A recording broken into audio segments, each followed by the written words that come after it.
estamos hablando de estos campos de aplicación y hablamos de minimizaciones y maximizaciones, estamos hablando de todo un mundo de optimizaciones que se hacen porque si nos acordamos de la teoría de las restricciones, que les he pedido que vean un poquito, veíamos que siempre hay una restricción, hay una limitación que está actuando sobre un sistema de producción, sobre un sistema, sobre cualquier sistema.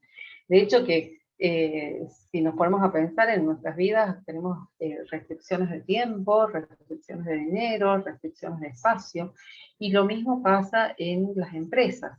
Entonces, en un ambiente tan competitivo como son en un mercado consumidor, lo que define un mercado consumidor, entonces esa necesidad de optimización es algo que está permanentemente presente.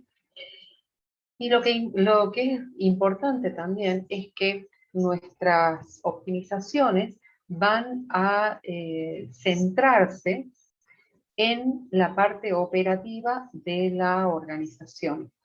Cuando digo en la parte operativa es porque nos acordamos que nosotros tenemos en la pirámide organizacional niveles estratégicos, tácticos y operativos.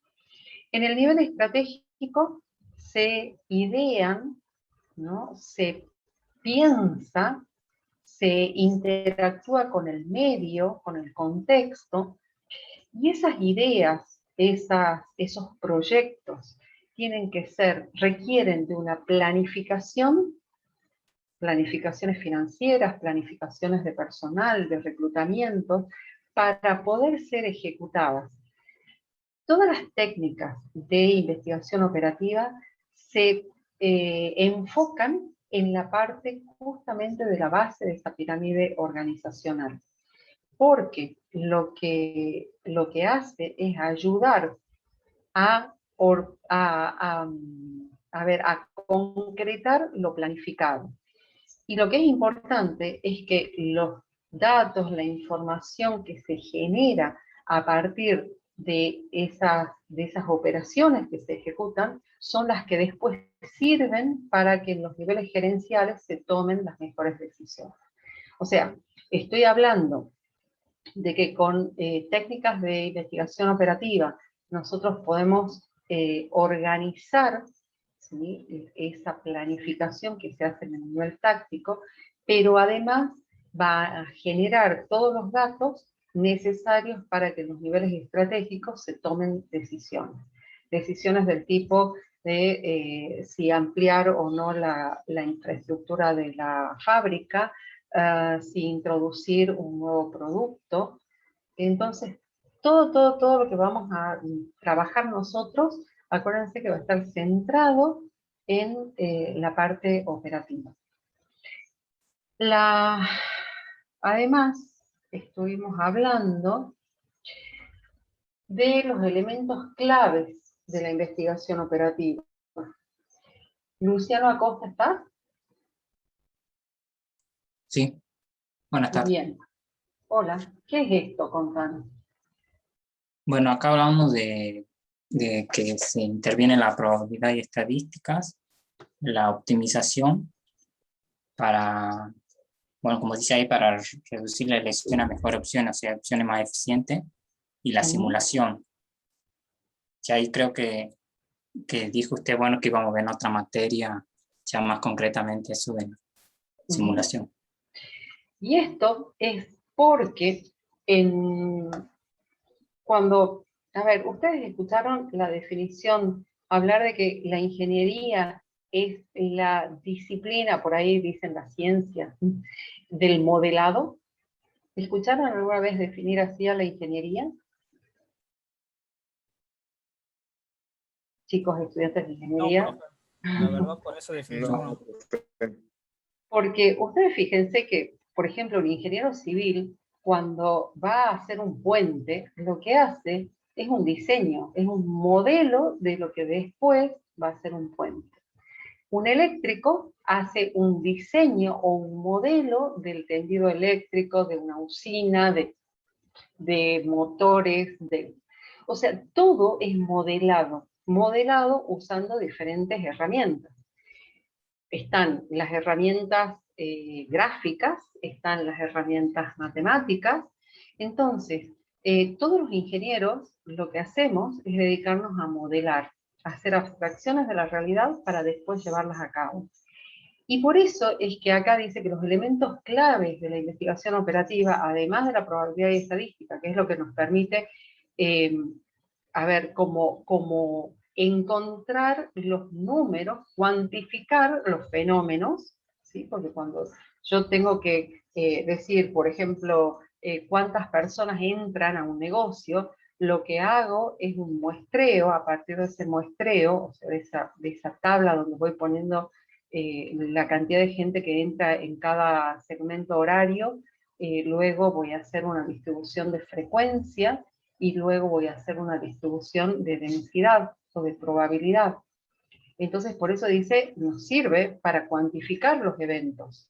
La optimización nos sirve para que, dado un sistema productivo, por ejemplo, podamos ver qué mejoras, podamos identificar las restricciones y cambiar esas restricciones. O sea, cambiar, ¿se acuerdan de la teoría de las restricciones que dice que cambia de lugar la restricción? Entonces, lo que en un momento está restringiendo, le pongo más recursos, mejoro la distribución de recursos para que deje de ser una restricción y aparece otra, y por eso es que ese círculo, ¿no?, está permanentemente en funcionamiento.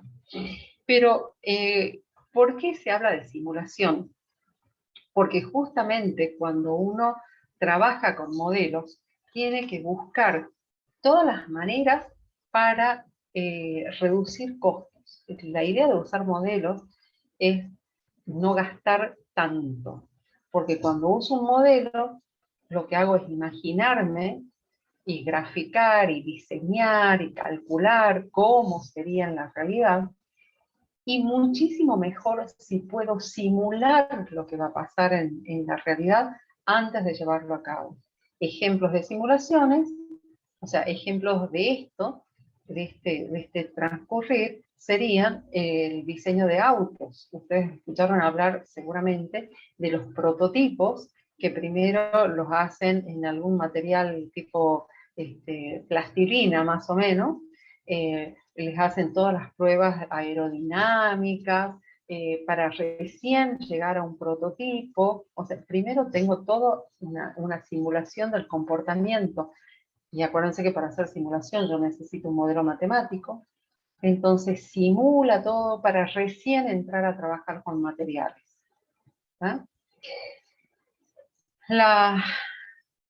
Y acá hablaba de los tipos de modelos, ¿sí? A ver, ¿quién quiere contarme qué son estos modelos? ¿Pablo?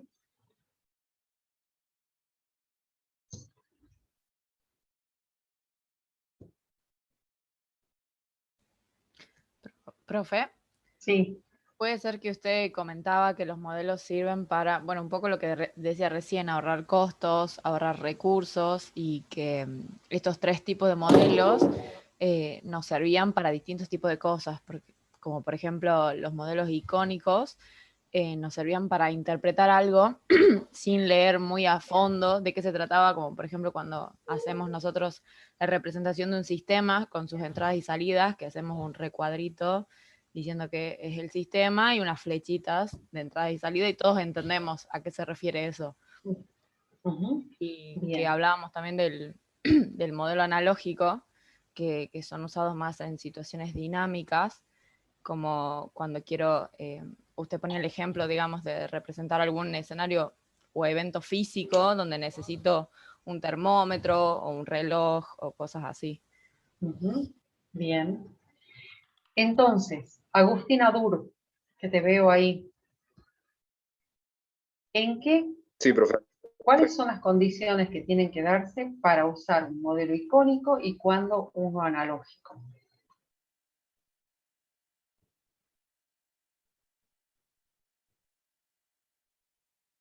Chan. Las condiciones. Sí, o sea, ¿cuándo usaría un Un modelo modelo, icónico y cuándo modelo uno icónico me analógico? imagino que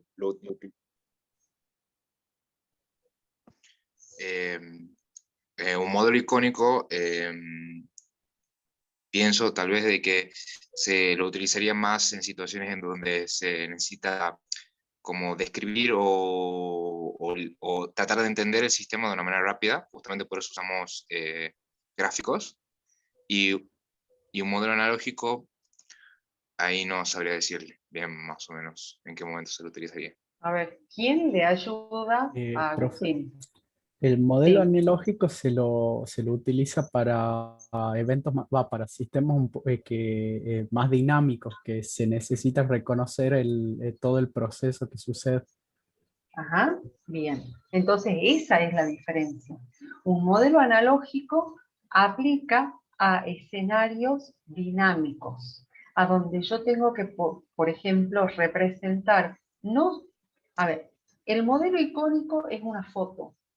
Hagan la asociación de icónico a foto.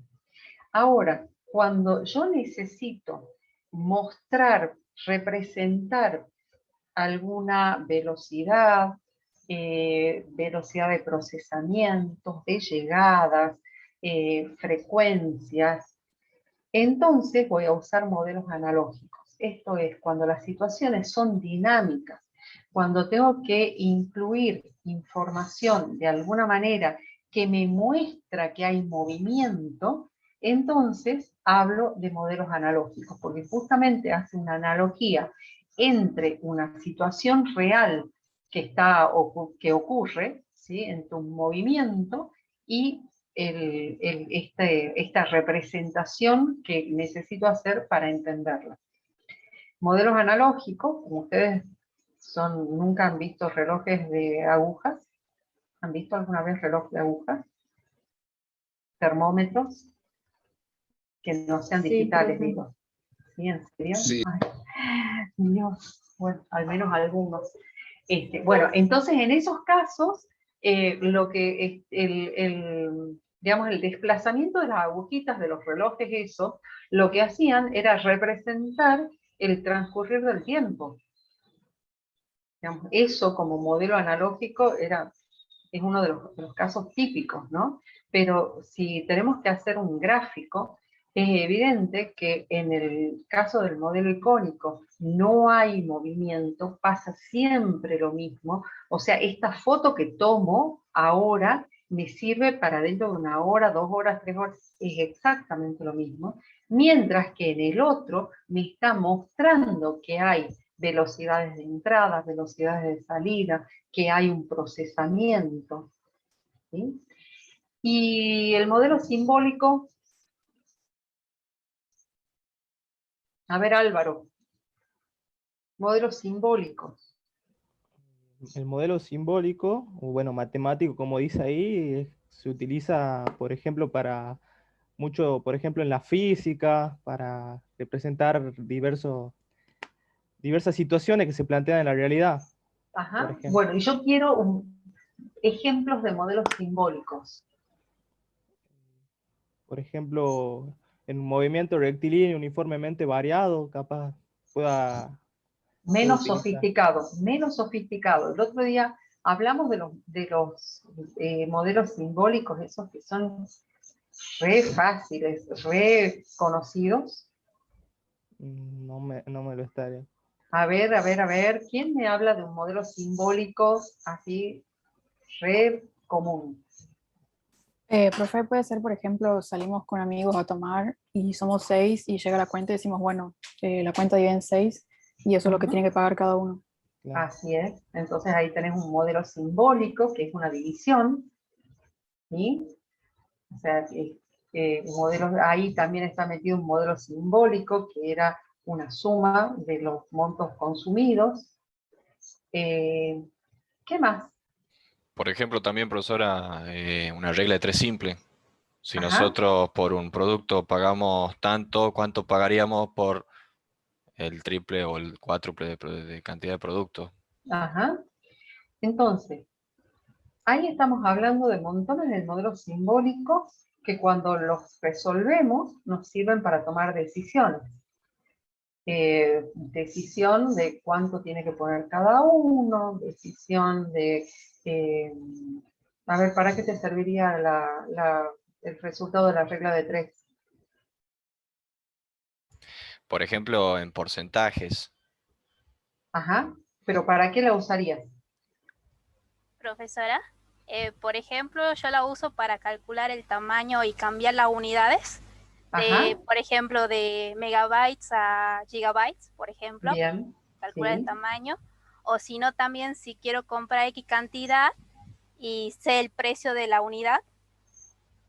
También. Bien. O sea que hay montones de decisiones que uno va tomando en base a esos modelos simbólicos Comprar que tiene. algo. Comprar, vender, pero aparte asesorar.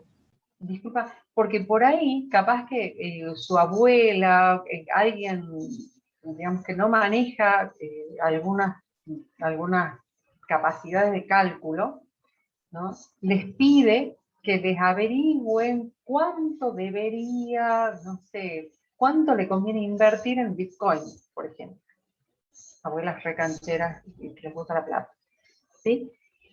Digo, no es solamente o sea, el mundo completo se lo puede representar simbólicamente, se lo puede representar matemáticamente, pero lo que importa es que eso me va a servir para mejorar la toma de decisiones.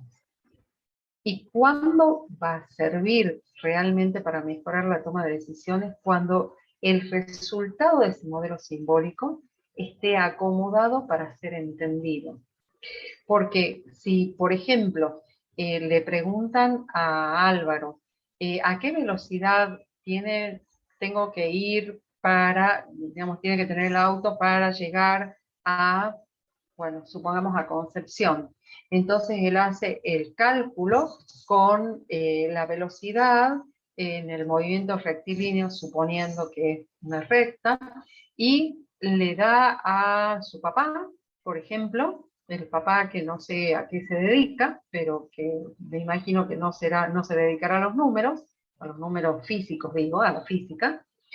Entonces le da a su papá el cálculo, movimiento rectilíneo, bla, bla, bla, y el padre lo mira y le dice, Álvaro, ¿qué querés decirme con esto?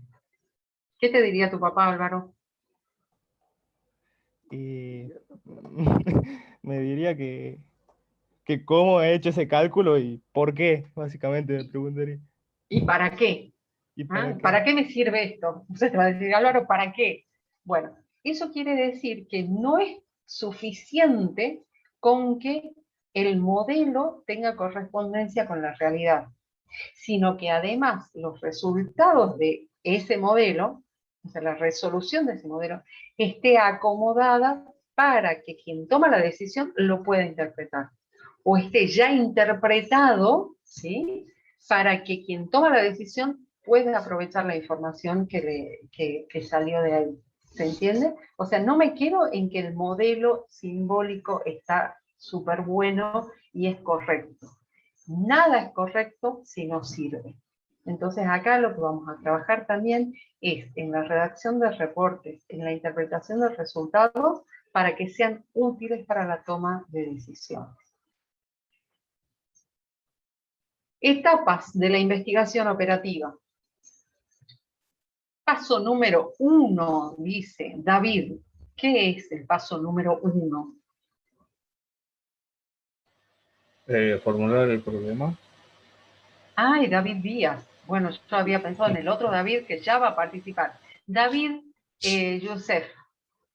¿Qué ha dicho? Formular el problema. Bien. ¿Qué es el problema? Profe, usted había dicho que había dado el ejemplo de una pared, que por ejemplo yo tengo una pared blanca y no necesariamente que haya una pared que sea blanca sea un problema, sino que yo en realidad la quiero de amarilla. Entonces el problema surge que yo a esa pared que es blanca la quiero amarilla, entonces el problema sería que hay que pintar la pared de amarillo. O sea, ahí Por lo estamos... tanto, la definición del problema, ¿cuál es? Definición Puede de ser, problema. profe, la situación actual menos la situación deseada. Ajá. Algo así la había representado en clase pasada. Claro, o la deseada menos la actual. Si hiciésemos en la línea de tiempo o en la línea de espacio, diría la deseada menos la actual, esa distancia, ¿sí?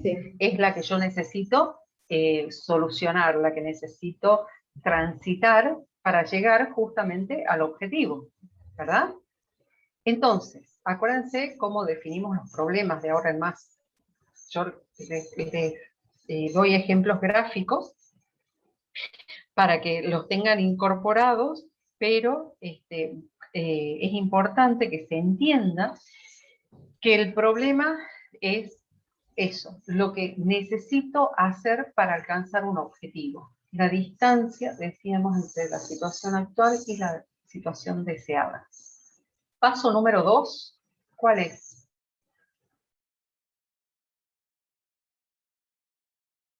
Carla. Sí, formular el modelo matemático que vamos a emplear. Ajá.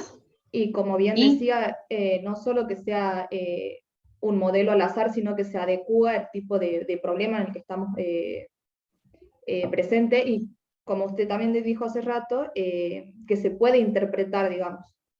Ajá.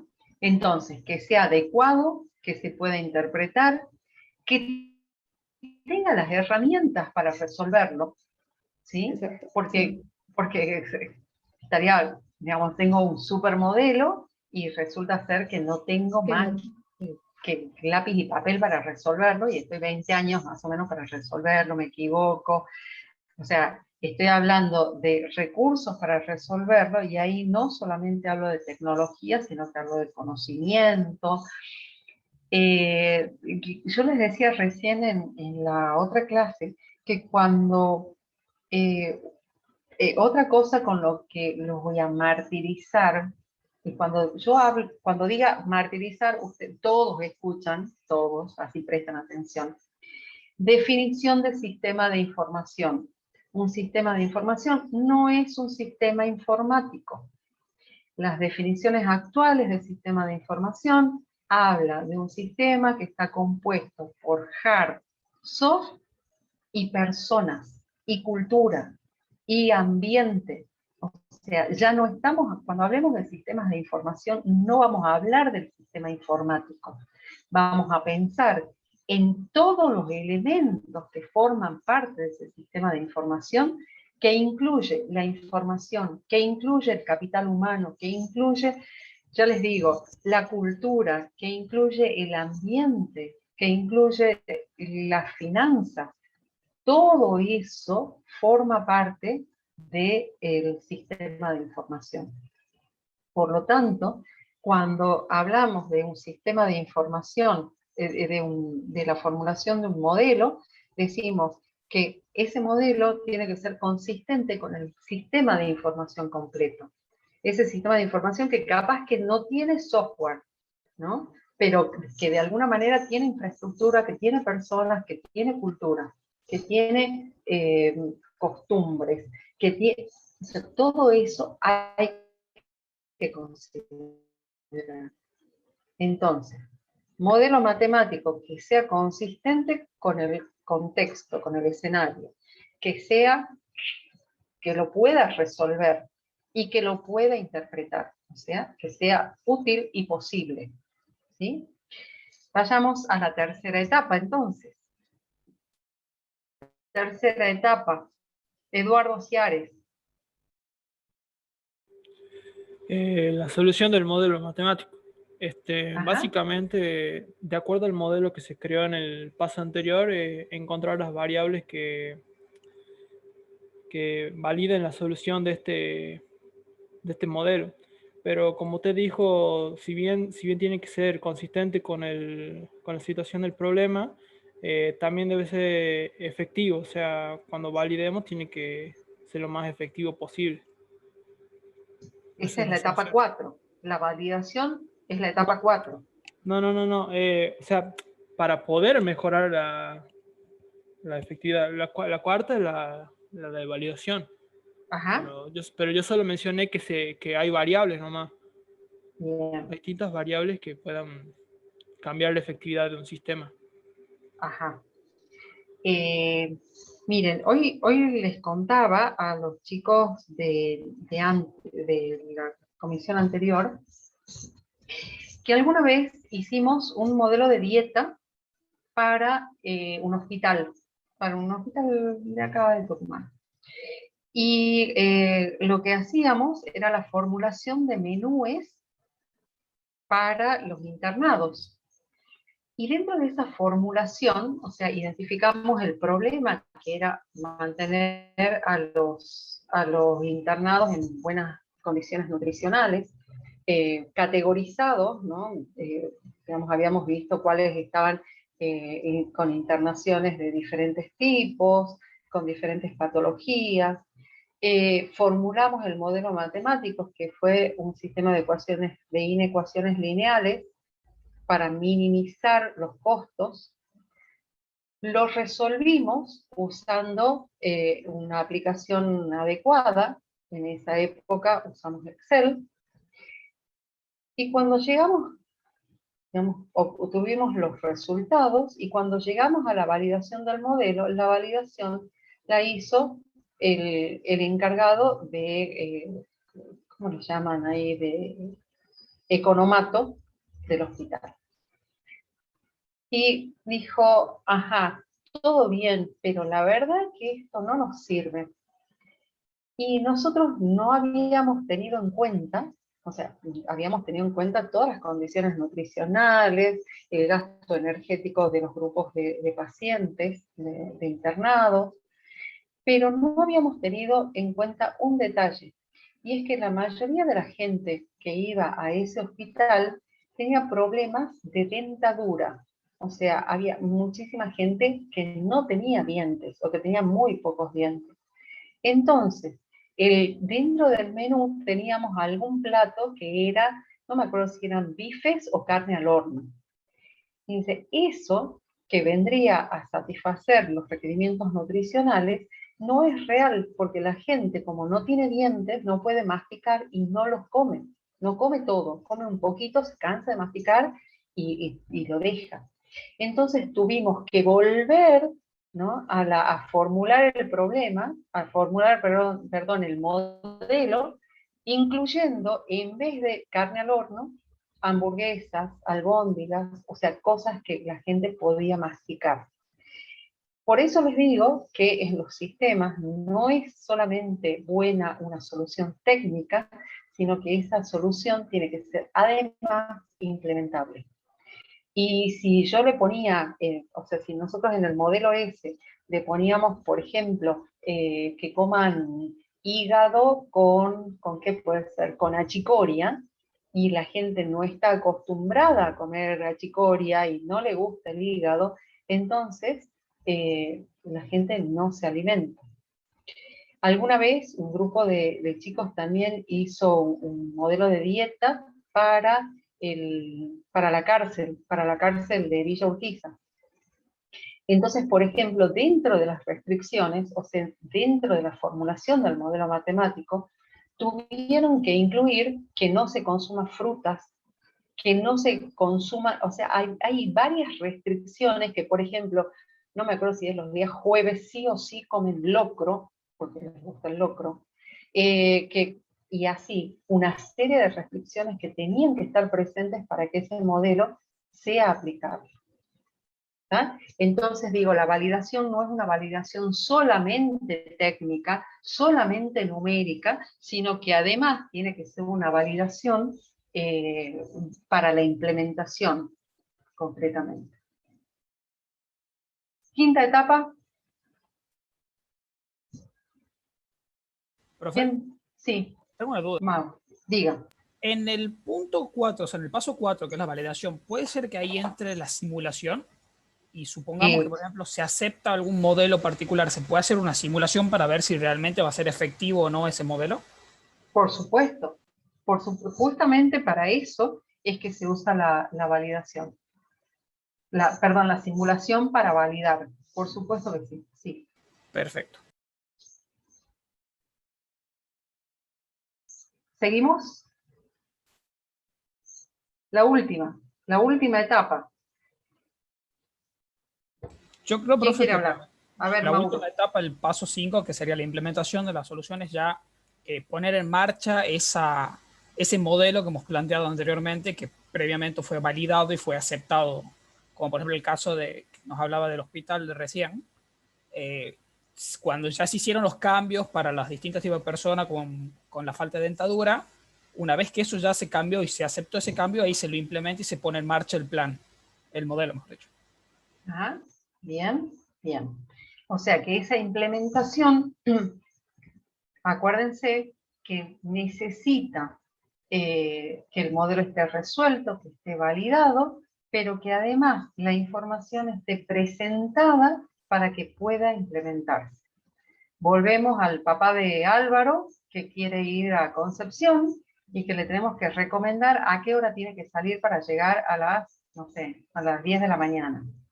Entonces, si Álvaro le presenta sus fórmulas físicas con los resultados correctamente obtenidos, está validado, pero no está presentado para que el papá de Álvaro implemente, entonces no estaría siendo útil, diría. ¿Ah? Entonces, la implementación puede tener diferentes, formas, formatos.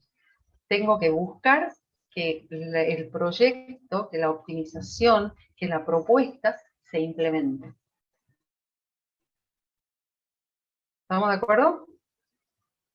¿Seguimos? Sí, profe. Sí, Casos profe. de aplicación.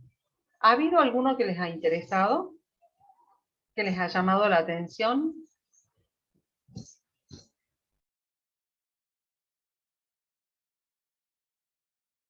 A mí particularmente, profe, me había gustado cuando hablamos, no sé si me gustó, pero me acuerdo que cuando hablamos de las cajas del súper, que usted había dicho que es mejor hacer una sola fila para todas las cajas que tener millones de filas distintas. Eh, y cuando vamos a distintos súper se renota la diferencia de que si vos tenés que elegir la fila en la que te pones, capaz que esperas media hora y la fila de al lado va rapidísimo. Y si vas a un súper que tiene una sola caja, es como que, no sé, yo siento que vamos volando. Y eso, no sé, esa aplicación me llamó mucho la atención. Y es más, ustedes, a ver, a los que van al súper, hay algunos que nunca aparecen por el súper, pero a los que van al súper, ustedes fíjense que que la implementación de ese modelo no queda solamente en la definición de una sola caja y una cola. Ustedes fíjense que esa cola además está hecha en forma de zigzagueo, y en el zigzagueo ese, ¿uno por dónde pasa? ¿Qué tiene a mano? Todas las cosas dulces. Y chiquitas, ¿verdad? Sí, Todo, había visto un estudio sobre eso. Claro, entonces eso también hace a que uno, a la espera esa, que ya es menos que hacer una cola única, encima de esa espera se hace, conveniente para las dos partes, porque el comprador seguramente que se engancha con algo, pero aparte se va entreteniendo mirando esos espacios chiquitos llenos de cosas, porque no es que sea una única góndola con turrones, no, tengo turrones, alfajorcitos, caramelitos, ¿qué más he visto? Afeitadoras, o sea, es así como una miscelánea, de modo tal que me voy entreteniendo mientras voy dando esos pasitos que me van acercando, entonces la espera se hace muchísimo, o sea, la percepción de espera se hace muchísimo más corta todavía. Pero bueno, estábamos viendo en este caso, en estas tablas, montones de casos de aplicación en agricultura, en aeronavegación, en capitales, en refinerías, inventarios, o sea, hay absolutamente de todo, ¿no? Y habíamos dicho que usamos análisis cuantitativo cuando se dan determinadas condiciones. De base se llama métodos cuantitativos para los negocios. Entonces, esas condiciones se tienen que cumplir para que puedan aplicarse. ¿Cuáles son esas condiciones, Agustina?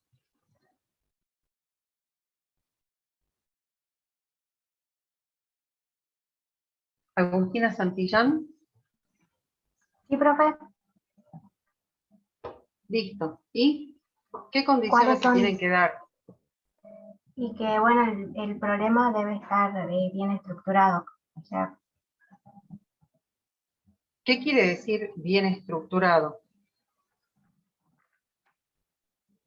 que tiene que tener, o sea, se debe incluir la observación y la recolección de datos. O sea, tenemos que identificar bien qué es lo que se quiere maximizar o minimizar. Ajá. Entonces tiene que estar bien identificado, tiene que, cuando yo hablo de estructuración, cuando hablo de estructuración, quiere decir que puedo representar los pasos, las etapas, los cálculos, para, nosotros que somos del área de la informática, en un diagrama de flujo. Eso es tener un problema bien estructurado y bien definido. O sea, empiezo con algo, llego a un punto de decisión, que si se cumple una condición determinada, hago un cálculo, si no se cumple, hago otro. Bueno, eso es un problema bien estructurado. ¿Qué más? Bueno, una vez que lo tengo bien... Claro que está estructurado el problema, lo que sigue es, en base a ese problema estructurado, lo que se le hace es dar un modelo simbólico, o sea, representarlo en formas matemáticas, en cifras, en símbolos, y bueno, analizar el comportamiento de esa ecuación, por así decirlo. Tercera condición. Y bueno, el resultado de lo que se plantee, de la ecuación que se plantee, hay que ver si es adecuado al problema inicial, si da una solución a lo que se planteó al principio. Ajá. Ezequiel Fiume, dame un ejemplo. Y por ejemplo, al padre de Álvaro, que si yo, por ejemplo, Álvaro le calcula todas las formas de llegar a otro destino, a Lules, por ejemplo, no mostrarle lo que son los cálculos, sino directamente decirle a 100 por hora llegas en tal tiempo, de una forma que lo entienda rápido y simple, sin confundirlo, digamos. Ajá, bien, bien. ¿Algún otro ejemplo que a alguien se le haya ocurrido? Profe, podría ser, no sé, podría ser, por ejemplo, que se analicen diferentes rutas para llegar a un mismo destino y demostrarle que llegando por tal ruta podría llegar mucho más rápido o en menos tiempo que por otra que tomaría seguido, por ejemplo. Sí. Profe, Consulta. Sí, yo. La consulta era que usted había dicho que cuando tenemos el problema estructurado, tenemos que tener como varias alternativas para decir, bueno, si hemos tenido este problema, ¿cómo lo vamos a solucionar? Usted se refiere a como tener tipo un plan B, un plan C, un plan D, en caso de que alguna de los problemas que se haya buscado una solución falle, entonces encontremos otra diferente que sustente al problema anterior. No Como necesariamente. adelantarse a algún problema, digamos. Pasa que cuando uno va a tomar una decisión, antes de tomar la decisión, evalúa las alternativas. Evalúa todas las alternativas y elige la más conveniente de acuerdo al criterio que aplica. Lo mandamos al papá de Álvaro a Buenos Aires. ¿Cuáles son las alternativas que tiene? puede ir en auto, puede ir en ómnibus, puede ir en avión. Supongamos que esas son las 3 alternativas que tiene. Para cada una de esas alternativas va a ponderar, y va a ponderar, capaz que tiene un criterio económico solamente, capaz que tiene un criterio que combina lo económico con el tiempo, capaz que tiene un criterio de combinar economía, tiempo y comodidad, no sé, porque no solamente hay que buscar una solución óptima, sino que la óptima depende del criterio que yo aplique. Claro, Porque o sea, si yo aplicase solamente el criterio de tiempo, es obvio que elijo el avión. Si es solamente el criterio de comodidad, digo, para mí lo más cómodo es ir en un ómnibus de esos que tienen 180 grados, voy acostado durmiendo. ¿Sí? O sea, hay claro, diferentes criterios. pero Y hay que ver. supongamos supongamos que vamos en avión, por ejemplo. Nosotros Sí, sabemos que, por ejemplo, de acá a Buenos Aires tenemos 2 horas, pero sí, puede haber una contingencia, que si, por sí. ejemplo, no la hemos tenido en cuenta, por ejemplo, que se larga una tormenta o está imposible despegar el Sí, avión, o un hay que hacer una paro. escala en otra provincia, por ejemplo, todas esas cosas se tendrían que tener en cuenta como plan B, que usted lo que dice, bueno, nosotros sabemos que tenemos solución al problema de la comodidad del tiempo, por ejemplo, Ujú, pero también tenemos aparte el hecho de que pueda sí, o no retrasarse el vuelo. sí. A O sea, veces yo son, lo que Sí, pienso, sí, sí. creo que yo hay O con sea, veces que respecto son a cosas que eso, no se todo es. pueden evitar en caso de que sucedan, creo yo, ¿o no? Pero por supuesto, pero la cosa es, ¿cuál es el objetivo? ¿Cuál es, ya te digo, criterio y objetivo? Si, Llegar por a Buenos Aires. ejemplo, me tengo que ir, el papá de Álvaro se va de joda mal. O sea, no tiene como objetivo una reunión de trabajo. No. Entonces dice, paro de banderilleros, de cualquiera de esos que intervienen y que te dejan varado. Entonces, bueno, me voy la semana que viene. Que tiene un contexto que le permite ir otro día. Pero si tiene una reunión de trabajo que sí o sí tiene que estar, que depende su vida completa de eso, es muy posible que saque el pasaje para el día anterior, y cuestión que si tiene algún problema tiene tiempo de llegar en auto, por ejemplo. O sea, hay montones de variables que tiene la ciencia, está en analizar las alternativas, o sea, en armar el modelo. Las Claro, alternativas van a ser tantas como las que te sirvan para tomar la decisión. perfecto, O profe, sea, muchas gracias. hay Disculpe por las algunas vueltas, pero era como circunstancias para en las que interpretarlo bien. no tenés, no, es que hace falta, profe, se ya la les está escuchando, digo, se le está cortando mucho.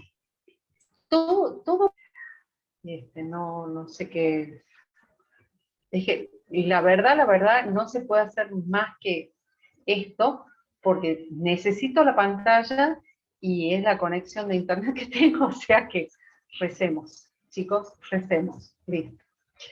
Les decía, a mí la verdad que las clases, o sea, estos encuentros que tenemos, son justamente para esto, para hablar, porque la parte, a ver, como estricta, está en los libros. Por eso yo los mando a leer antes de venir acá, porque acá lo que venimos a hacer es a aclarar ideas, a sacar dudas. ¿Sí? Entonces está perfecto que me interrumpan todo el tiempo, pero así, todo el tiempo. Y más todavía si se me corta, entienden la mitad de lo que hablo. ¿Sí? Así que ningún problema. Buenísimo, Pueden, profe, muchas así, gracias. listo.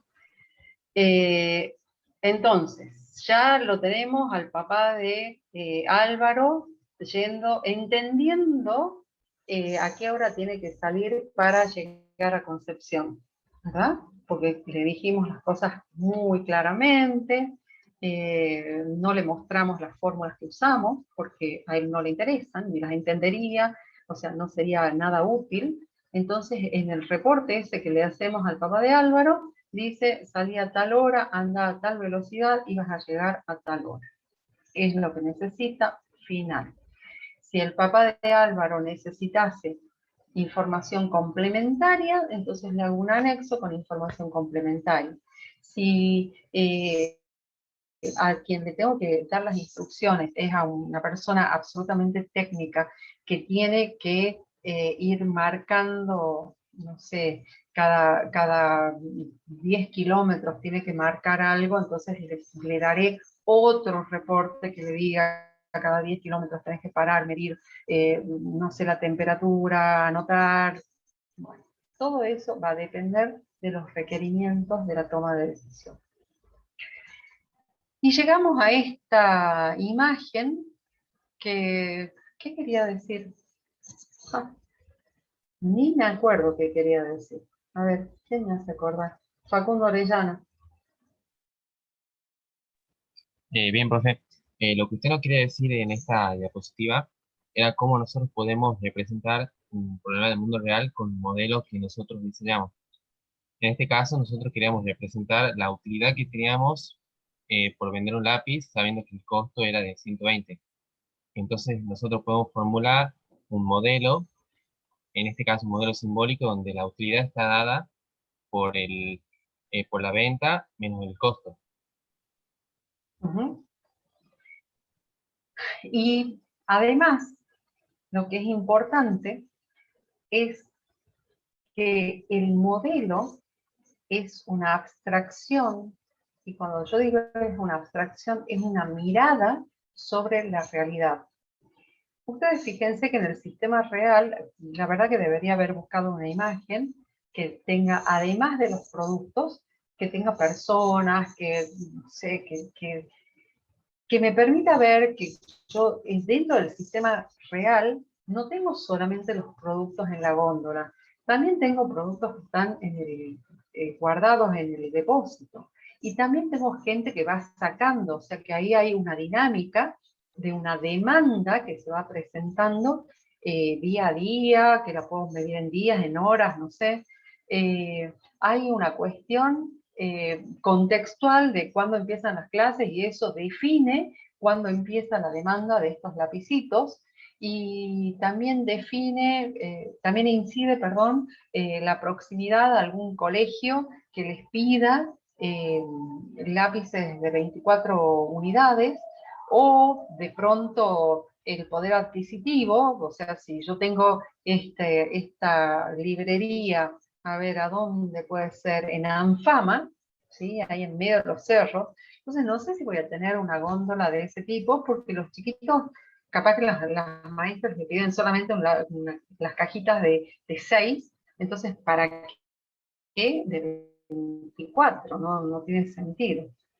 La cosa es que hay muchos factores, muchos elementos del sistema que están participando y que sin embargo yo para tomar decisiones tengo que ir haciendo abstracciones. Digo, en el caso de la librería, ¿sobre qué tengo que decidir? Tengo que decidir sobre los lápices estos de 24, entonces del sistema, de todo el sistema real, saco lo que me interesa y eso es lo que armo el modelo. Sobre eso armo el modelo. Si, por ejemplo, tuviese que decidir sobre la distribución de productos en la góndola, o sea, qué espacio va a ocupar, cuánto espacio va a ocupar cada uno de esos productos en la góndola, entonces ya no voy a tener solamente los lápices de 24, sino que voy a tener otras variables del estilo, tamaño de las cajas, cantidad de productos, o sea, cantidad de versionados ahí de los lápices de cajas rojas, de cajas azules. O sea, con cada necesidad de tomar decisión, yo voy a sacar una partecita o un aspecto de ese sistema real y sobre eso voy a armar el modelo.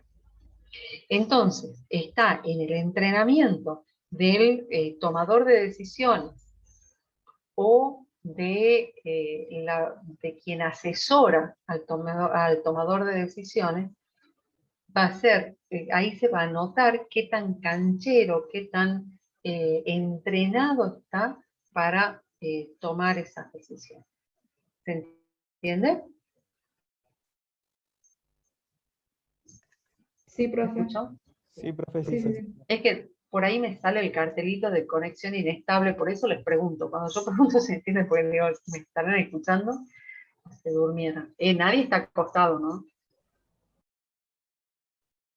¿Alguno está acostado? No, profe. No, profe. No, profe. No. Listo. Y este grafiquito, ¿se acuerda? ¿Alguien se acuerda? Gaby, ¿qué quería decir eso? Sí, profe. Bueno, yo recuerdo que hablaba de que se nos planteaba una situación que nosotros, digamos, mediante la abstracción generamos un modelo que después implementábamos en el mundo real. Ajá. En el caso del gráfico bueno, teníamos el contexto, que es donde tenemos el conocimiento previo, la intuición, y usted había resaltado que en todos los sistemas que no son mecanizados ni automatizados, siempre tiene peso o interfiere el juicio de una persona y la decisión del que vaya a implementar, digamos, el modelo.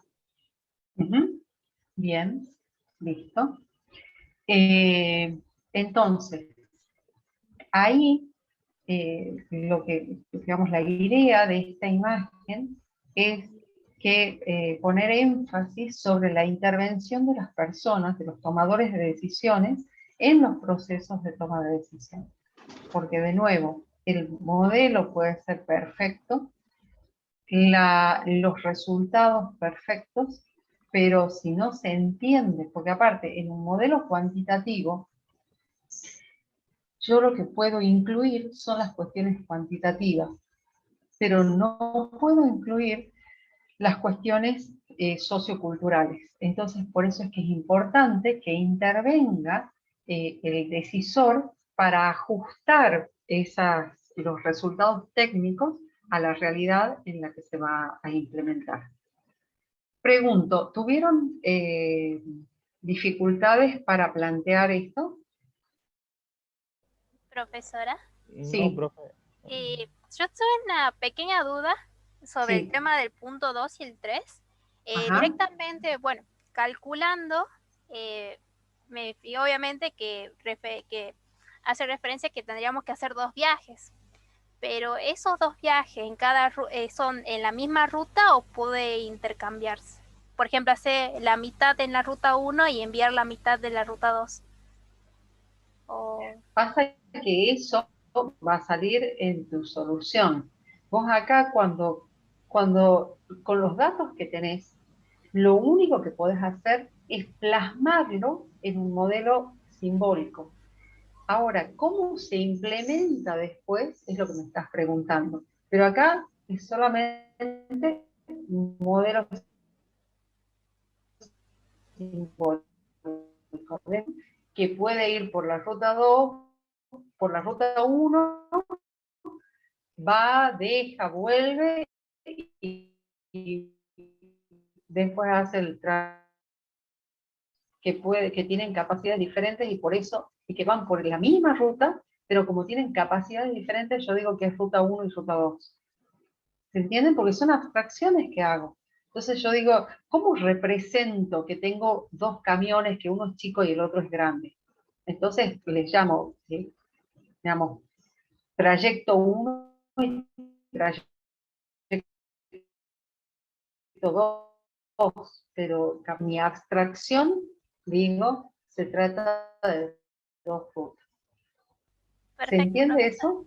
Sí, se entiende. Muchísimas Entonces, gracias. cuando voy haciendo las abstracciones, por ejemplo, en los casos de asignación, es muy típico que cuando se hace reclutamiento de personal para cubrir puestos de trabajo, yo para el súper necesito 10 cajeros.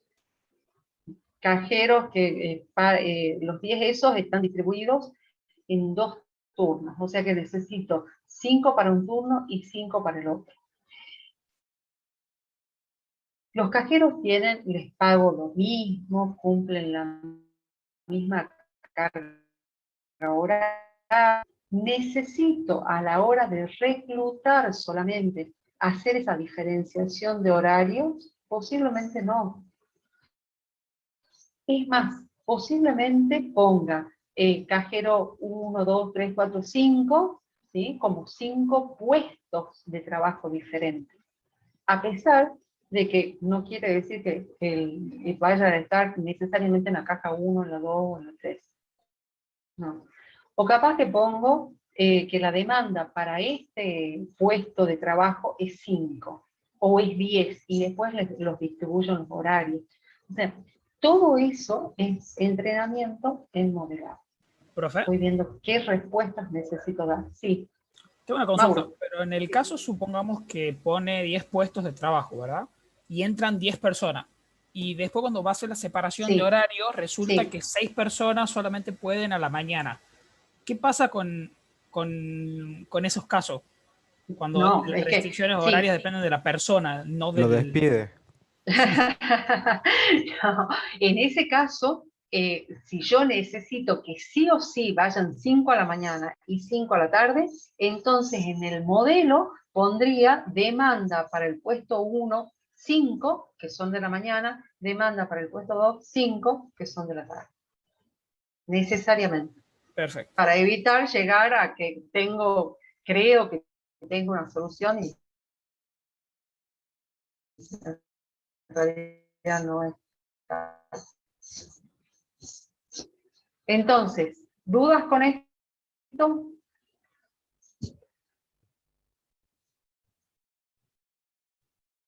¿No? No, profe, ¿Algún? se le escucha un poco entrecortada. Sí. Si apaga la cámara, profe, ¿no será mejor? Sí. Bueno, vamos a tratar de que mejore. Bueno, entonces, ¿quedan dudas con respecto a esto?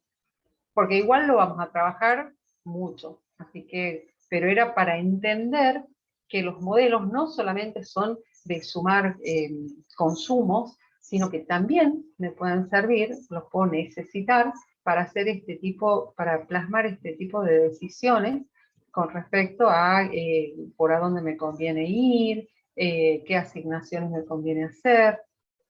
¿Mm? Para los recién llegados, lo que es importante es que todo lo que vamos a trabajar, o sea, la modalidad de trabajo dentro de esta cátedra, dentro de esta materia, es el aprender solos. Por supuesto que las personas que estamos trabajando en la cátedra vamos a ser como unos facilitadores, como que les vamos a pasar tips. Las clases, los encuentros, no son encuentros magistrales, teóricos, a donde yo voy a hablar sobre todo el libro. Yo sé que ustedes disponen del libro, yo les pido que lean antes y que después acá en estos encuentros lo que venimos a hacer es a dar atajos, a dar tips, solamente eso. Entonces, si alguien cree que con las clases, con estos encuentros, o sea, solamente asistiendo a estos encuentros, zafa, y no creo que sea así. Para poder abordar este modelo de aprendizaje autónomo, hace falta que sean responsables, por supuesto. La motivación ya la tienen porque quieren aprobar, listo. Pero es muy importante que sepan medir sus recursos. O sea, que entiendan cuáles son sus tiempos, sus disponibilidades para ver en función de sus propios recursos cuál es la dedicación que requieren para esta materia. En cuanto y más importante que eso todavía, es que proponemos que el aprendizaje sea colaborativo. Nosotros ahora estamos, bueno, cada uno en su casa, pero al menos mi idea, cómo imagino mis salas, mis aulas, como esa imagen, a donde todos están trabajando, cada uno trabaja en lo que más entiende, pero al mismo tiempo va interactuando con los demás, va compartiendo lo que va encontrando, lo que va investigando, y va potenciando esas habilidades que no tiene. Porque cuando uno interactúa, cuando uno comparte, lo que hace es ir aprendiendo cosas que no tiene e ir enseñando cosas que tiene. Entonces, nuestra idea de aprendizaje colaborativo es esa. Y por eso es que los hacemos trabajar en equipos, y por eso es que no importa la cantidad de gente que sea en el equipo, porque a veces se juntan, no sé, 10 personas, y está buenísimo que sea de esa manera. Yo les decía a los chicos de la comisión anterior que no me interesa mucho, a ver, no sea malinterpretado, ¿no? Pero la parte práctica es un entrenamiento, que por ahí alguien podría copiar y editar digamos, los 10 problemas, los 10 ejercicios que tengan, 10, 15, lo que sea, y presentarlo. Pero como estamos pensando que se trata de personas que quieren aprender, que están motivadas, que son responsables, entonces damos por descontado que van a ver la conveniencia de hacerlo. Y cuando los hacen, todo lo que puedan comentar y consultarse y trabajar en conjunto está buenísimo. O sea, no hay problema con que compartan, yo lo hice de esta manera, y compartirlo con otro, porque lo realmente bueno sería que se arme una tercera versión a partir de los aportes de las dos originales. Entonces, nuestra idea de investigación operativa es esa, es la colaboración, es la responsabilidad, porque todos necesitamos que llegado julio, agosto, tengan todos la promoción directa. ¿Sí? O sea, ese es mi objetivo. Espero que sea compartido por ustedes y que vayan aprendiendo y enseñando a la vez. Para los recién llegados, está compartido un documento que tiene el cronograma de actividades de la materia. Ese cronograma de actividades tiene qué se va a trabajar en cada encuentro y en qué consiste, o alguna observación. Nosotros hemos tenido un inicio casi ficticio el lunes pasado, y hoy supuestamente ya hacemos pie y arrancamos. Entonces vamos a ir haciendo ajustes, unos mini ajustes a esta planificación, para llegar, digamos, lo más cercano que podamos a lo planificado.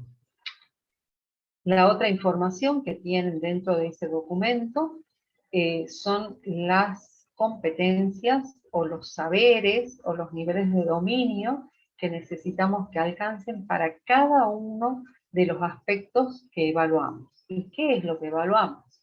Los 3 temas de la materia.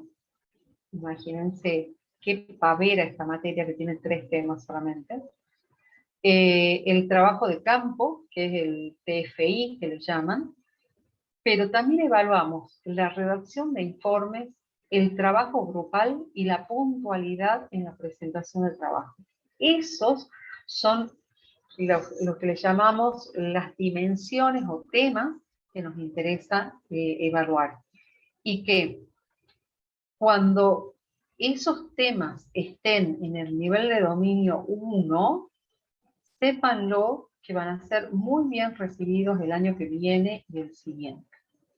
Y cuando, yendo al extremo, cuando el nivel de dominio esté en el nivel 4, eso quiere decir que tienen las condiciones para decir saben la materia y promocionan, diría, y aprueban directamente. Bueno, hay que ayudarse para llegar a la cima, chicos queridos, así que esa es la noción que nos queda para el cursado. ¿Sí? ¿Preguntas?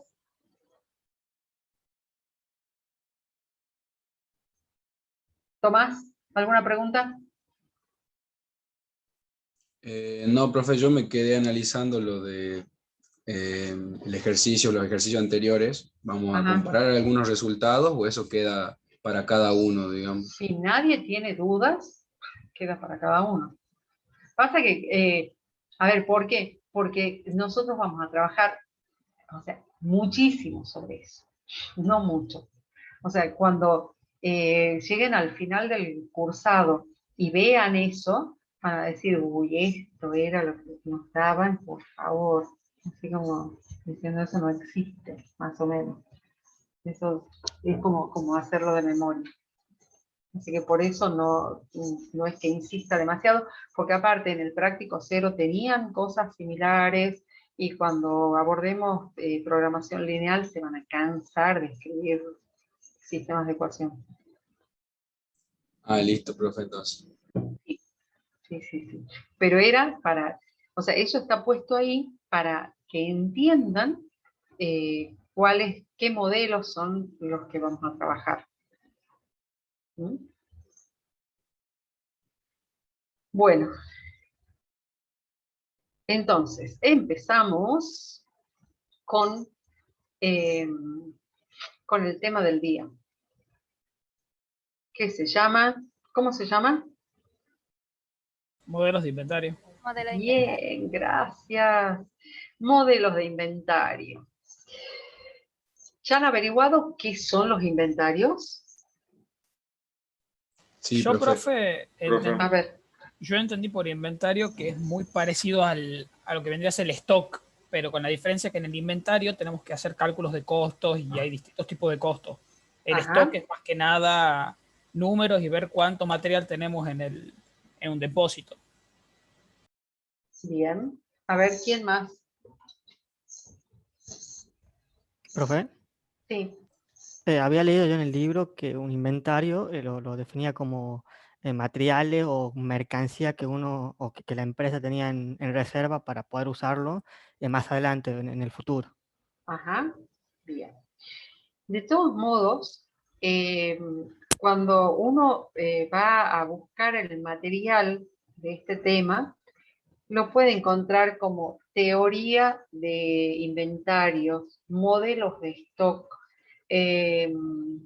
O sea, como son todos es traducción de inglés, entonces hay pero montones de traducción y siempre se refiere a lo mismo.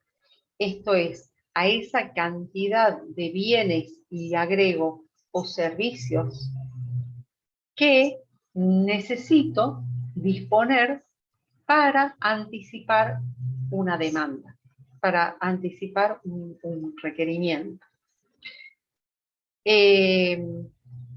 Acá, en este ejemplo, en el primer ejemplo, ¿stock de qué hay? ¿O inventario de qué? A ver, ¿quién me dice? ¿Las latas gaseosas, profe? ¿Ese sería? No, acá Perdón, yo creo que sería un servicio de proveedor de internet, puede ser, o puede ser un servidor. Está bien, pero pregunto, ¿stock de qué? Un stock de datos puede ser. De almacenamiento. Ajá. ¿De qué más? Información. Clientes también. ¿De clientes? ¿De qué clientes? Por ejemplo, un servicio de host. Bien. Pero eso es de servicios, de procesamiento en todo caso.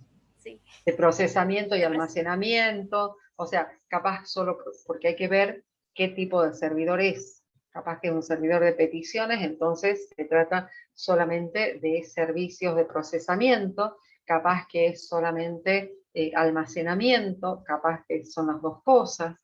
Pero digo, ahí estoy viendo una imagen y evidentemente hay un stock, hay, ya les digo, bienes o servicios tangibles o intangibles que están esperando ser usados y que si no los dispongo no los puedo comercializar, ¿verdad?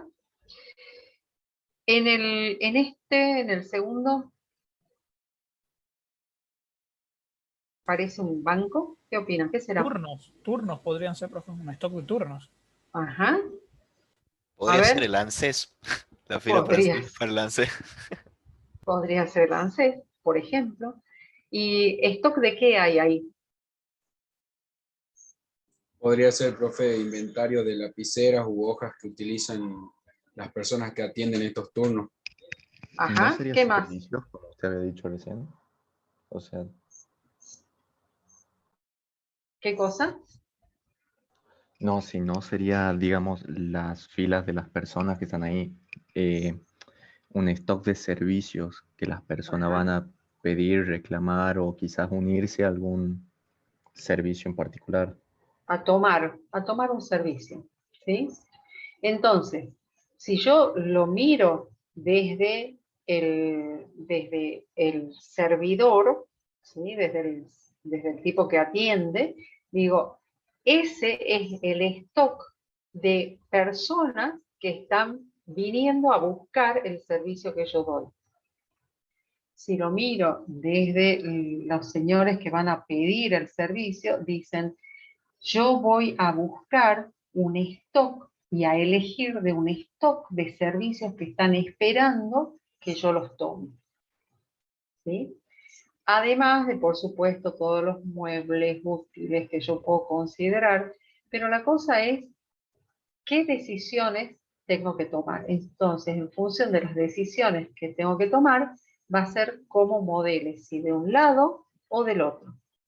Y en el caso de la góndola de bebidas, un stock de productos.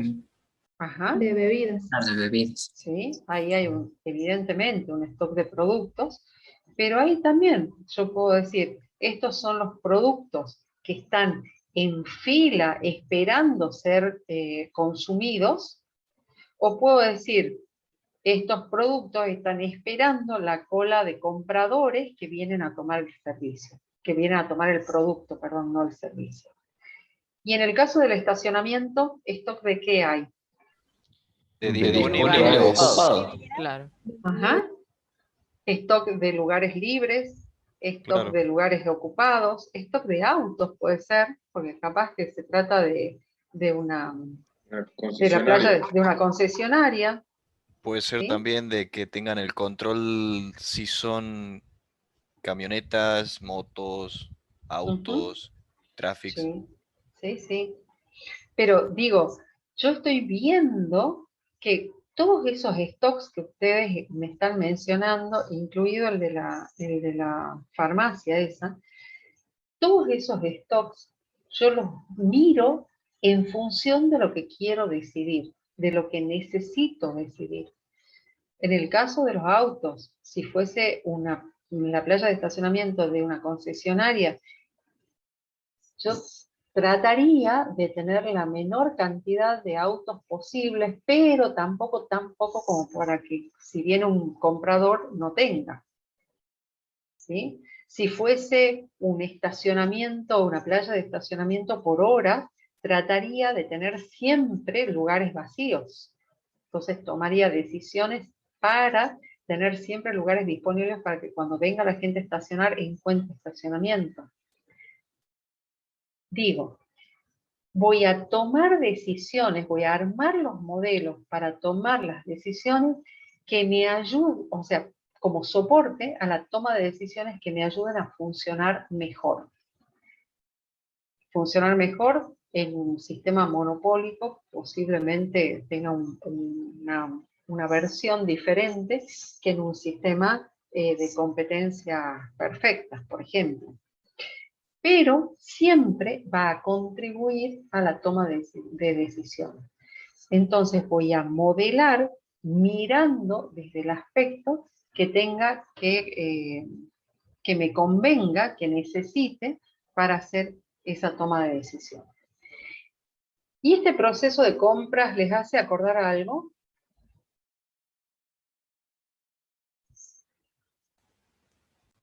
Valentina Constantinidi, me ha aparecido ahí. ¿A qué te hace acordar? Es que no me acuerdo bien el nombre que le pusimos, pero recién lo vimos con la identificación del problema, la evaluación, la validación. O sea, son los pasos muy similares, digamos. Exactamente. Etapas de la investigación operativa. Exactamente. Esa palabra estaba buscando. Bueno, acá gana el rápido, ¿no? El que googlea más rápido, el que tiene, así que busca la información rapidito, ahí, ese es el que contesta.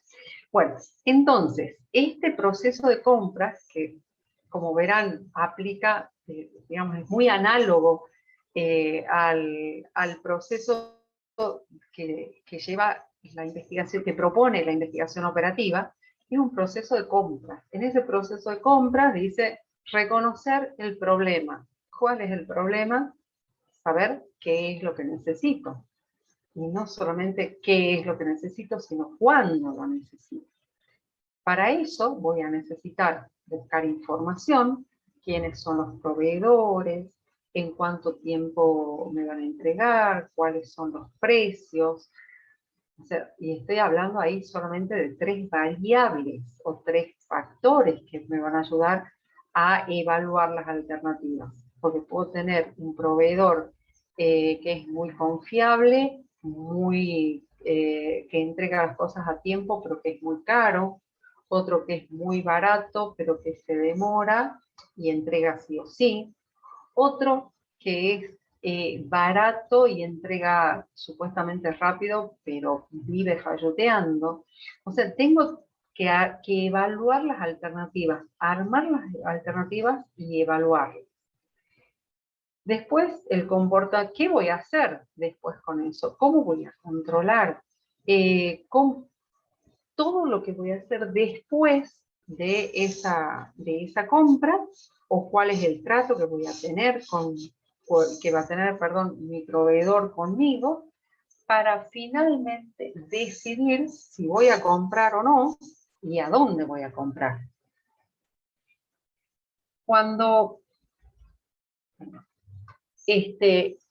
Entonces, acá se plantea, ¿para qué necesito definir inventario? ¿Para qué necesito tener inventario? Porque tiene que quedar claro que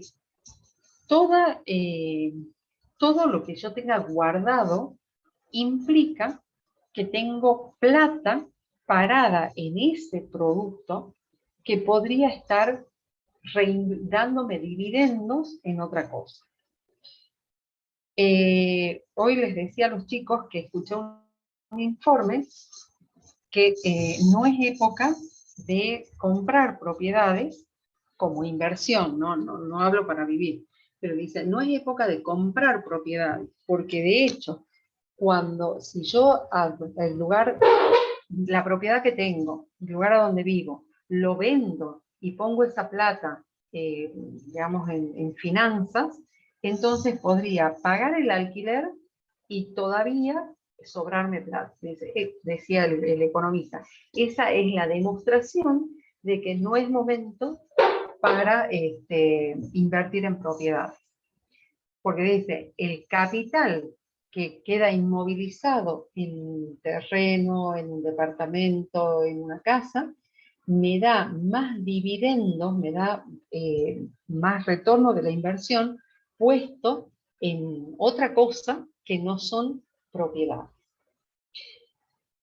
Entonces, ya estoy diciendo, en este momento no me conviene tener, la traducción en términos de inventario dice, no me conviene tener inventario de propiedades, me conviene tener inventario de plata. Esa es la traducción. Dice, no ladrillo, sí billete, acciones, bitcoin, lo que sea. ¿Para qué más sirve tener inventario? Profe, ahí en el libro expresaba de que una de las razones por las cuales se mantienen los inventarios era porque es muy difícil predecir cosas a futuro. Entonces, con un inventario prevenías muchas cosas que podrían pasar. Por ejemplo, una variación en niveles de venta, variación en tiempos de producción o cosas así. Ajá, listo. O sea que me sirve, dirían por ahí, para anticipar la demanda. ¿Ah? Porque cuando dice para mitigar la diferencia entre, entre el tiempo y la ubicación de la demanda y la satisfacción de esa demanda, entonces es lo que estás diciendo. O sea, si yo tengo productos, voy a poder satisfacer el pedido de un cliente, por ejemplo, siempre y cuando los tenga. Porque si no los tengo, les podría prometer entregar la semana que viene, pero hasta la semana que viene mi cliente busca otro proveedor, le compra, y cuando voy a la semana a decirle, toma lo que, ya tengo lo que necesitabas, el cliente dice, yo también. Final. Por lo tanto, es importantísimo tomar decisiones sobre qué cantidad pedir y en qué momento hacerlo. O sea, decisiones sobre cuánto y cuándo. En cuanto a los tipos de inventario, voy a tener inventarios de productos terminados, de material en proceso, materia prima y suministros. ¿Han escuchado hablar de estos términos alguna vez? Sí, sí, sí. Algo, profe, sí. ¿Alguien ha hecho sistemas industriales? No. ¿En qué materia han visto eso? A veces se lo nombra, por lo menos cuando yo lo cursé, en administración de recursos, por ejemplo.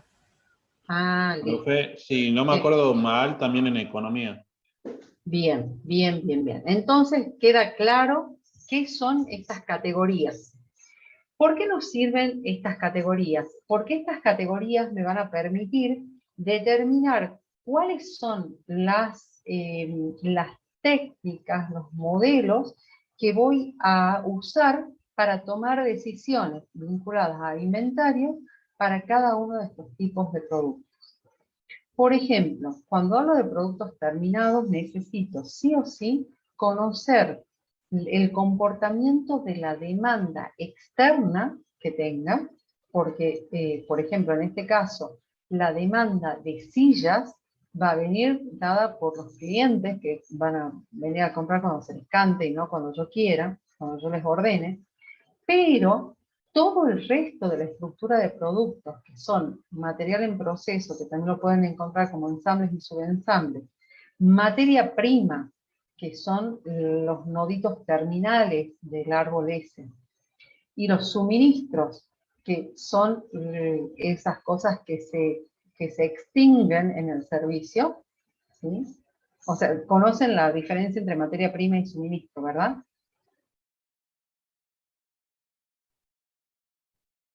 No, profe, yo no. Bueno, materia prima, por ejemplo, esto en el caso de la silla, la materia prima dice tabla, marco asiento, patas traseras, tablillas de respaldo, son esas cosas que yo compro. O sea, tengo un proveedor de patas traseras, tengo un proveedor de tablas, marco asiento, eso es lo que compro directamente. Ahora, los suministros van a ser, por ejemplo, el aceite que uso para lubricar un destornillador neumático o mecánico que tengo para atornillar eso. Los suministros van a ser, a ver, alguna... ¿Profesora? Sí. ¿Podría ser, por ejemplo, una organización la lapicera que usarían cada oficinista como Por suministro? ejemplo, o sea, claro, porque la lapicera se va consumiendo y no es que forma parte del producto, pero sí del proceso. Entonces los suministros van a ser todas aquellas cosas que son necesarias para el proceso de producción y que sin embargo, digamos que sirven para agregarle valor, pero que no están incluidos dentro de la estructura del producto. Profe, la luz, por ejemplo, podría ser también, ¿verdad? La O sea, energía suministro eléctrica, eléctrico. exactamente, energía eléctrica, por ejemplo, condiciones, la energía eléctrica para climatizar el lugar a donde se trabaja. Por ejemplo, si tuviese que usar algún aceite para lubricar una máquina o para que, no sé, estopa, por ejemplo, para lustrar las sillas. La estopa para lustrar las sillas no va, hasta el lustre va a ir en la silla, pero la estopa no.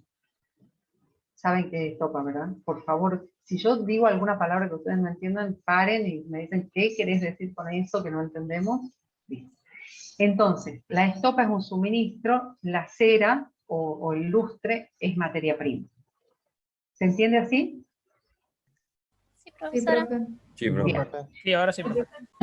Entonces voy a tener diferentes modelos de administración de inventario de acuerdo a la categoría de producto, a la categoría de ítem, que le llaman, que yo esté manejando. Porque a los productos terminados voy a necesitar algún tipo de proyección de ventas, algún tipo de pronósticos para anticipar esa demanda. Mientras que todo lo que es material en proceso, materia prima y suministro se deriva de la silla, ¿sí? O sea que tiene una demanda dependiente del producto terminado. Producto terminado tiene demanda independiente. El resto tiene demanda dependiente de esa silla. ¿Se entiende? Profe, yo tengo una duda. A ver. Cuando decíamos al principio los tipos de inventarios que aparecían, por ejemplo, de servicios, ¿esos son otros tipos de inventarios o entrarían acá como producto terminado? El servicio sería un producto terminado, pasa que no tiene esa estructura. ¿Sí? O sea, yo lo puedo modelar también de esa manera, porque, por ejemplo, yo podría tomar la capa de capital humano y estructurar un servicio usando un gráfico de este tipo, diciendo cuál es la contribución de cada uno de los empleados al servicio. Y ahí no estaría ponderado en cantidad, digamos, de unidades, sino capaz en cantidad de tiempo insumido para, digamos, por el empleado para hacer esa parte del servicio. O sea, yo lo puedo armar, estructurar de la manera que sea. Y en el servicio también voy a tener insumos, y no voy a tener materia prima ni material en proceso, por supuesto. Bien, bien, bien. Entonces ahí está la demanda independiente, que ya hablamos de que tiene que ver con el contexto, con el afuera, y la demanda dependiente que tiene que ver estrictamente con el adentro. Los modelos de inventario, otro criterio de clasificación, es según la revisión o la reposición. Acá, cuando hablamos de posición de inventario, estamos hablando de cantidad de productos que están estoqueados. Entonces, cuando yo hablo de reposición, estoy hablando de volver a la posición, de volver a la cantidad que tenía definida, que tenía, digamos, que necesito. Mientras que la revisión es revisar, puede que esté asociado a un recuento físico, a un chequeo de registros de existencias, depende de cómo sea el servicio, depende de cómo sea la manera de registrar, ¿no? Básicamente hay dos modelos, uno que es reordenar siempre la misma cantidad y otra que es reordenar siempre con el mismo intervalo de tiempo. El de la misma cantidad sería, pido exactamente siempre la misma cantidad de productos. Eso me llevaría a que los intervalos entre productos varíen. Por ejemplo, cada vez que voy a un cajero automático, puedo sacar 1.000 pesos. Si un día necesito 3.000 pesos, iré 3 veces al cajero automático, o sea, haré 3 extracciones. Mientras que cuando se refiere a un periodo fijo, lo que me está diciendo es que voy a ir solamente los días lunes al cajero automático. Entonces habrá un lunes que saque 1.000 pesos, un día lunes que saque 15.000, un día lunes que no saque nada, pero solamente los lunes. O sea, cuando la cantidad es fija, el periodo, los intervalos son variables, y cuando el periodo o el tiempo o el intervalo es fijo, las cantidades son variables. Eso así como gruesamente, ¿no? La otra cosa que tenemos que especificar, que tenemos que tener en cuenta, es para qué controlamos inventario. Acuérdense que controlar no es lo mismo que reponer. Cuando yo estoy acá en este tema, tengo que tomar 2 dimensiones. ¿Se acuerdan? Que es cuánto y cuándo. ¿Sí? Entonces, cuando me dice en qué momento tengo que pedir, es diferente de qué cantidad tengo que pedir, a pesar de que están asociados, por supuesto. Uno controla el inventario, o sea, hace revisiones de inventario, porque cuando hay inventarios excesivos, se puede dar que haya pérdidas por deterioros. Cuando hablo de pérdidas por deterioro, a ver, ¿quién me da un ejemplo de deterioro? Por ejemplo, que hablando de un súper, que los productos se venzan, digamos, que pasen demasiado tiempo en las góndolas y nadie los consume. Ajá, bien. ¿Qué más? ¿Por qué más? La ropa, cuando hay temporada de invierno, de verano. Bien, ahí estamos hablando de caducidades. ¿Qué más? ¿Por qué más se pueden deteriorar? En una obra, por ejemplo, profe, cuando hay gente que compra, aprovecha que tiene plata en el momento, compra muchísimos materiales y los pone en un galpón, y supónganse que llueve, entonces las bolsas de cemento se arruinan, o la madera, por ejemplo. Profe, que un local de ropa compre mucha ropa de una temporada y se le pase esa temporada y no la vende. Bueno, listo. Pero ahí, en el caso de la ropa, no se deteriora. Pasa de moda. O sea... Por amortización puede ser algún elemento electrodoméstico que no se vende y va perdiendo su valor. Sí, pero cuando hablamos de deterioro, es que el deterioro está asociado a condiciones físicas.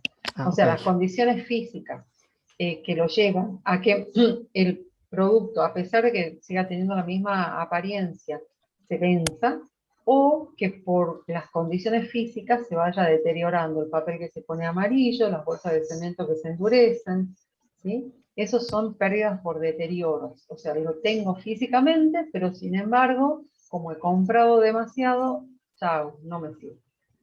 Compré demasiado pan, entonces al día siguiente ya no es pan fresco. A pesar de que lo coman, lo reprocesan, no sé. Además, porque cuando yo tengo inventarios excesivos, dice necesito espacio adicional para almacenamiento. Porque el caso del constructor, amigo de Valentina, ha tenido que alquilar un depósito para poner la madera, el cemento, o sea que él ganado, digamos, aprovechó la oportunidad, pero tiene un costo adicional, un costo extra por almacenamiento, porque tiene que alquilar el depósito. Y el costo de oportunidad del capital. Economía tienen ahora, junto con esta materia, ¿verdad? O han tenido en tercero. No, en tercero. En tercero, Bien. profe. Bien. Era solamente para que me digan, para estar segura de que saben qué es el costo de oportunidad del capital. es lo que podríamos haber ganado, y no lo ganamos Ajá. por tener la plata en algún lugar puesta, digamos. Exactamente. ¿Sí? Entonces, ese costo de oportunidad o costo del capital inmovilizado, que le llaman, es porque el amigo contratista así se reilusionó con que flasheó mal, con que compraba el cemento para todo el edificio y ya tenía solucionada una parte de la vida, y resulta ser que si el tipo hubiese comprado, hubiese hecho la compra de cemento en, por ejemplo, mensualmente, con la plata esa podría haber aprovechado para, por ejemplo, hacerla trabajar financieramente, comprar otras cosas, pagarle a los obreros, porque en una de esas, como ha inmovilizado tanta plata en cemento, no tiene para pagar a los obreros, porque no puede certificar obra, por ejemplo, avances de la obra. Entonces, cuando hay inventarios excesivos, puede que, o sea, siempre hay un costo de oportunidad del capital, pero puede que se sienta que ese costo tenga consecuencias que se sientan. Además, cuando hay escasez de inventario, que es la otra posibilidad que se puede dar, puede que se interrumpa la producción. Cuando hablo de interrupción de la producción, estoy hablando de me faltan insumos, me falta, perdón, materia prima para terminar los productos. Se pueden dar pérdidas en las ventas. Puede que los costos de procesamiento de facturas y pedidos aumenten. O sea, porque como no llega todo, porque tengo que hacer varios pedidos, entonces eso se va a ir incrementando. Hoy vamos a llegar hasta acá nada más, porque son y 35, recién miro la hora.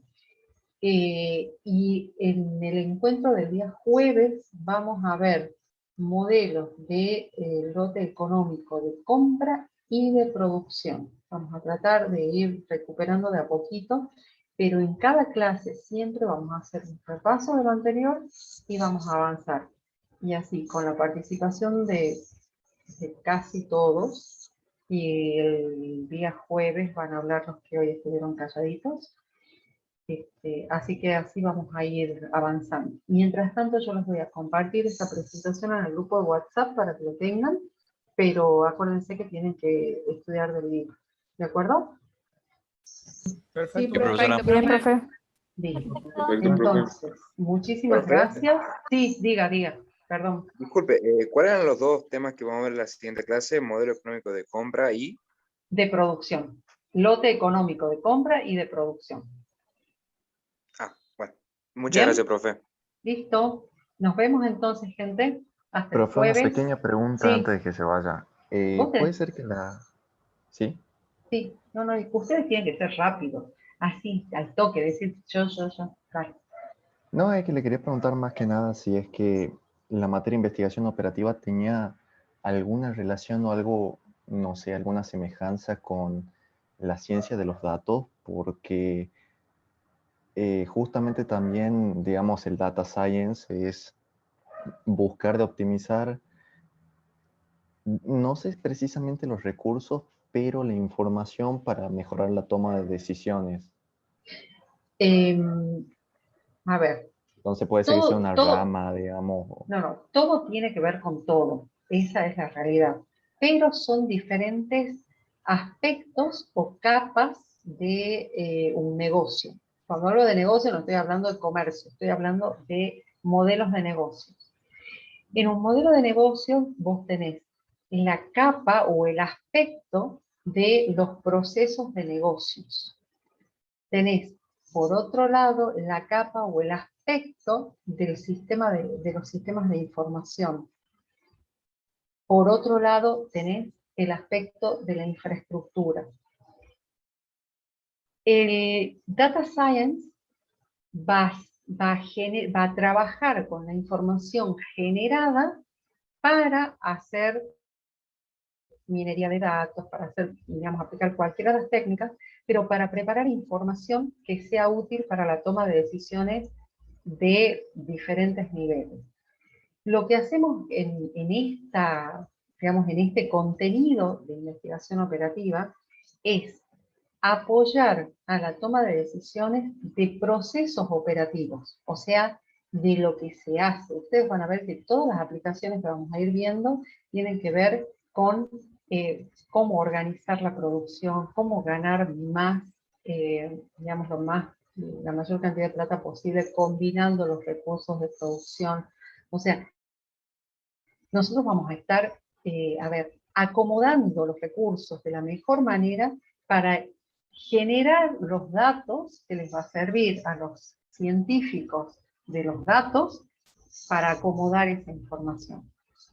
O sea, vamos a estar trabajando para producir de la mejor manera, para asignar de la mejor manera, y los que hacen data science toman esos datos, los vinculan, los trabajan, para que la gente, por ejemplo, los gerentes digan, ajá, acá estamos teniendo una falla y podemos mejorar, acá podemos cambiar no sé qué cosa.